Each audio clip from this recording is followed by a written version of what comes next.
boa tarde ou bom dia, dependendo do horário que vocês estiverem vendo isso. Meu nome é Arthur, eu sou estudante aqui de medicina da FURG, do terceiro ano, e hoje eu vou dar a monitoria para vocês sobre antivirais. Então, quais conteúdos a gente vai ter aqui? Nós vamos ter os inibidores de fusão e entrada, nós vamos ter os inibidores do desnudamento, inibidores da polimerase, inibidores da integrase, da protease e, por fim, os inibidores da neuraminidase. Eu tentei organizar essa aula para ela fazer sentido, né? Eu tentei seguir o ciclo viral. Eu poderia ter feito também com relação a quais vírus eles vão inibir ou vão agir contra, mas eu achei que seria melhor desse jeito. Então, vai ficar pulando bastante, tá? Entre qual vírus o remédio é contra, mas eu achei que seria melhor desse jeito, tá bom? Então, primeiro, vamos falar um pouquinho dos vírus, né? O que são vírus? Primeiro que é um ser muito simples, né? Existe toda uma discussão sobre se o vírus é ser vivo ou não, porque ele depende das nossas células para poder se reproduzir. Eu não vou entrar muito nisso, né? Porque não diz respeito à matéria agora. Mas o que vocês precisam saber? Primeiro, vocês precisam saber a estrutura viral, né? O que os vírus têm. Primeiro, eles vão ter material genético. Esse material genético pode ser DNA, RNA, ou ele pode ser um retrovírus, né, que tem RNA e esse RNA é transformado em DNA por uma enzima.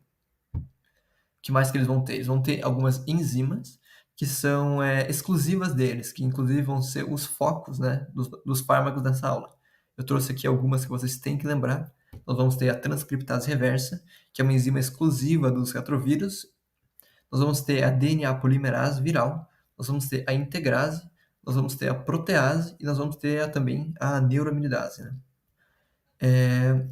Lembrar que os vírus são parasitas intracelulares obrigatórios, né?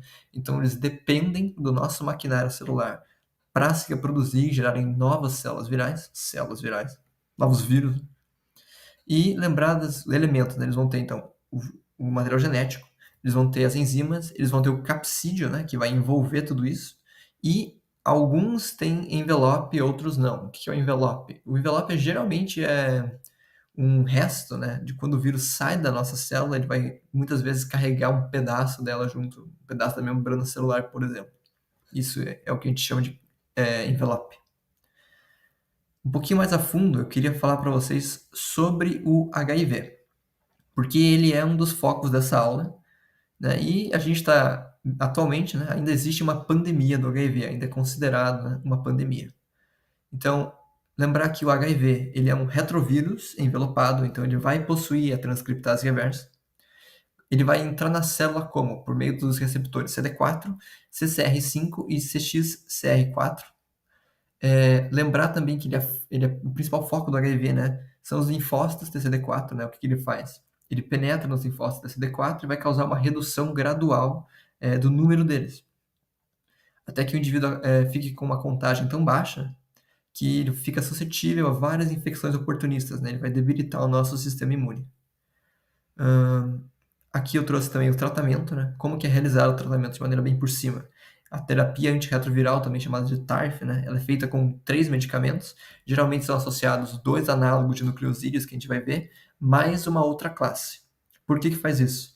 Porque os vírus, eles são muito facilmente, eles se mutam muito fácil, né? Eles não vão ter as várias enzimas, o rigoroso processo que as nossas células têm para inibir a produção, a geração de mutações, né? Vão ter toda aquela observação, corte do DNA.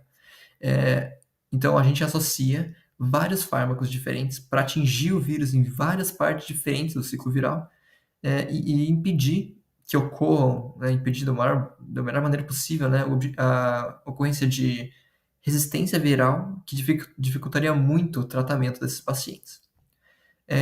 Eu também trouxe aqui 2 coisas muito importantes, principalmente para a gente que é profissional de saúde.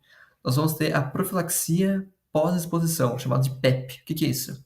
Isso aqui é usado principalmente quando tem algum acidente com agulha, por exemplo. Digamos, estamos coletando sangue de um paciente HIV e por algum acidente, algum motivo, essa agulha que entrou no paciente acabou entrando na gente também. O que a gente pode fazer? Em até 72 horas, né, a gente pode se submeter ao iniciar uma terapia antirretroviral por 28 dias, que vai reduzir as chances assim, em quase 100% de vocês não contraírem o HIV.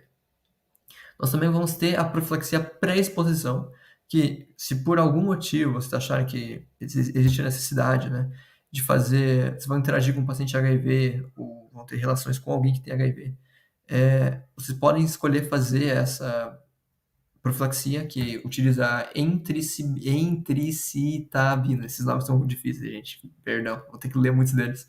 Mais o tenofovir, que vai reduzir muito as chances de contaminação pelo HIV. Então agora vamos falar do ciclo viral. Eu trouxe aqui o ciclo do HIV, porque eu achei o mais importante, né? Existem vários ciclos diferentes dos vírus, porque existem vírus de DNA, vírus de RNA, os retrovírus, e eles vão ter ciclos diferentes. Mas eu escolhi trazer o do HIV, porque a maior parte das classes que a gente tem aqui nessa aula são voltados contra o HIV. Também vocês vão ver que a maior parte, né? Existem muitos ciclos que vão se repetir, muitas partes do ciclo se repetem em muitos vírus. Então, como que é o ciclo viral? Primeiro, nós vamos ter a entrada do vírus na célula. Depois, nós vamos ter o desnudamento, né, do material genético viral. Dentro da célula, nós vamos ter a liberação do material genético. Esse material genético, no caso do HIV, vai sofrer ação da transcriptase reversa, né? Então, o RNA viral vai se transformar em pró-RNA viral. E esse pró-RNA viral vai se fundir, né? Vai até o núcleo e vai se fundir ao nosso material genético por meio da ação da enzima integrase. E a partir daí, né, o vírus vai tomar controle do maquinário celular das nossas células e começar a produzir novas proteínas virais, novas enzimas virais e mais RNA viral, né? Depois, por meio do processo de transcrição e tradução. Aqui nós vamos ter a ação, principalmente, da DNA polimerase viral daí. Aí nós vamos ter a montagem e a maturação viral, que vai fazer uso da enzima protease viral. E por fim, nós vamos ter a liberação dessas novas partículas virais pela neuraminidase. Beleza? Agora, características gerais. O que vocês precisam saber, assim, de geralzão? Qual que é o objetivo da terapia antirretroviral? Do tratamento dos antivirais, né? É atingir os vírus sem causar dano às nossas células. Que vocês podem imaginar que é algo muito difícil, porque são organismos muito simples que utilizam o nosso próprio maquinário. Então, a maior parte desses fármacos tem alguns efeitos colaterais bem importantes, né? E interagem sempre de uma maneira muito... sempre tem que focar apenas nas proteínas virais, mas mesmo assim ainda existe uma certa interação com as nossas enzimas. Então eles vão focar em diferentes partes do ciclo da replicação viral, e o principal problema é o surgimento de resistência, que nos vírus é muito fácil, porque eles são muito suscetíveis a mutações, e também as múltiplas interações medicamentosas que existem com algumas classes. Tá? Então vamos começar falando dos inibidores de fusão e entrada. Tá? Essa aqui, primeira coisa que vocês precisam lembrar, é que é uma classe que o uso principal é contra o HIV mesmo, tá bom? Então, lembrar, Maraviroc e Infurvirtida, que são os principais representantes, são uso exclusivo contra HIV, tá? O mecanismo de ação é parecido, existe pouca diferença entre os dois. Eles vão inibir a entrada ou a fusão do vírus com a célula. O mecanismo do Maraviroc, ele vai inibir a fusão da membrana viral, né? Com a célula, por meio da inibição dos receptores CCR5, que é onde o vírus interage para permitir, né, a entrada. E o infravertido mecanismo é a inibição da fusão da membrana viral ao reagir com os receptores CD4. Ela vai impedir essa reação e vai impedir a entrada do vírus na célula. Eu trouxe aqui essa imagem para mostrar que é bem no comecinho do ciclo mesmo, né? Lá no começo, onde a gente vai tentar entrar, esses fármacos são contra essa entrada, tá bom? Agora, os inibidores do desnudamento. O que vocês precisam lembrar aqui? Primeiro de tudo, muito importante, eles são usados contra influenza A, tá bom? Esses aqui não é HIV, é influenza A. O mecanismo de ação deles, eles vão inibir a entrada de H+, nos canais iônicos M2 do vírus, que vai impedir a liberação do material genético dele dentro da nossa célula, tá? Eles vão ter um efeito... Eles têm um uso clínico um pouco restrito, porque eles só funcionam assim de uma maneira eficaz quando usados 2 dias antes do aparecimento dos sintomas. Então eles têm uma ação muito mais profilática mesmo do que para tratamento. Eles são usados assim quando você tem uma pandemia ou você tem uma população de alto risco, por exemplo, uma comunidade de idosos, né, que são mais suscetíveis a esses tipos de infecção. Efeitos adversos. Eles são principalmente relacionados ao sistema nervoso central, né? Então nós vamos ter ataxia, tontura, insônia, convulsões e alucinações, entre outras coisas. Agora, nós vamos ter a mega classe, né, de inibidores da polimerase. Eu trouxe algumas subdivisões aqui, porque existem muitos fármacos aqui dentro. Então, nós vamos ter os inibidores da DNA polimerase, também conhecidos como antiherpéticos, né, contra os vírus da herpes, ou família dos vírus da herpes. Nós vamos ter os inibidores análogos de nucleosídeos e nucleotídeos, da transcriptase reversa, e os inibidores não análogos, né, de nucleosídeos e nucleotídeos da transcriptase reversa. Esses últimos dois, essas últimas duas subclasses, são voltados contra o HIV, principalmente, tá bom? Então, vamos primeiro falar agora dos antiherpéticos ou inibidores da DNA polimerase viral.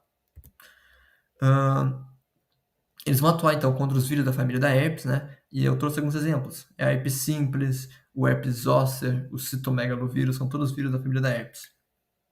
Qual que é o mecanismo deles? Eles são análogos da pirimidina e da purina, que se vocês lembrarem lá do ensino médio, são bases nitrogenadas, né? Que são formadoras, eles vão compor o material genético do DNA. O que esses fármacos fazem? Eles são análogos da pirimidina e da purina, e eles vão ter uma afinidade muito grande com a DNA polimerase viral.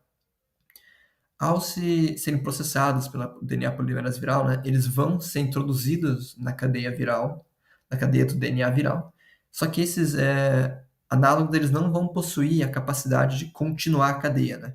Se vocês lembrarem lá atrás, existe a ligação 3' 5', né? Que vai possibilitar a formação da cadeia. Só que eles não têm essa capacidade de fazer essa ligação. Então, você meio que para o processo de produção do DNA, você para ele, impede que ela se alongue, né? Então, isso vai causar a finalização do processo de formação do DNA. Quais são os medicamentos? Eu trouxe alguns exemplos para vocês. O aciclovir, ele é o principal, ele é usado para o tratamento da herpes, né, das lesões da herpes, principalmente genital, mas também pode ser oral. E ele tem eliminação pela urina. Eu trouxe também o ganciclovir, que é outro que vocês vão ver bastante. Ele é mais eficaz, assim, principalmente contra o citomegalovírus, né, vocês vão ver na pediatria. E eu trouxe aqui o Foscarnet, que ele é um pouquinho diferente dos outros, que ele é uso exclusivo hospitalar e ele é por via endovenosa, tá bom? Agora, os inibidores análogos de nucleosídeos e nucleotídeos da transcriptase reversa. Primeiro, deixar bem claro, são contra o HIV, tá bom? Eles são contra o vírus do HIV. E o mecanismo é parecido com os inibidores da polimerase viral. Então, eles vão gerar dentro da nossa célula, eles vão penetrar na célula, eles vão gerar um substrato alternativo para essa enzima. Esse substrato vai ser processado pela enzima e vai ser introduzido na cadeia de DNA viral que está sendo formada. E de uma maneira muito similar, eles vão interromper o alongamento, né, do DNA proviral, que seria integrado à nossa célula pela enzima integrase, né? Então é um pouquinho antes no processo. Ele vai possuir assim uma baixa afinidade pela nossa DNA polimerase, então ele vai causar alguns efeitos colaterais, mas ele é principalmente contra mesmo a transcriptase reversa, né? Esse substrato alternativo, ele é muito mais sugado pela transcriptase reversa, né? E aqui os exemplos, lembrar que essa aqui é uma das classes mais importantes no tratamento. Nós vamos ter a zivosudina, também conhecida como AZT, que você já deve ter ouvido falar. Ele é o principal medicamento no combate do HIV, e ele também é usado na prevenção do contágio pré-natal, né? No caso que uma gestante tem HIV não passar para o filho. Também temos nessa classe o tenofovir, que eu comentei lá no começo da aula, né, que é usado na PrEP, na profilaxia pré-exposição. Caso você tenha algum risco, acha que vai ter risco de contágio, você pode fazer. Usa esse fármaco dessa classe. Agora, os inibidores não análogos de nucleotídeos e nucleosídeos da transcriptase reversa.